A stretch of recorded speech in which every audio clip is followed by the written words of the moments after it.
In this quick video, we'll learn how to easily unfollow someone on TikTok. If you don't want to see someone's content anymore in your following section, then there are two ways how you can unfollow someone. The first thing that we can do is to go over to your TikTok search bar, and then we'll search for the name of that person or account which we want to unfollow.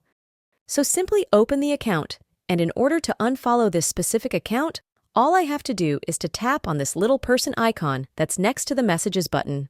When I tap on that icon, the person will be unfollowed on TikTok, and I won't follow the person or account anymore. Another thing that we can do is to go over to our TikTok profile, and we have to open our following list by clicking here. This is going to show us all of the people which we follow on TikTok, and if you want to unfollow a person, all you have to do is to click on this following button next to the person's name, and that is it. Those are the two ways on how you can unfollow someone on TikTok. Thank you so much for watching this video, and I will see you in the next one.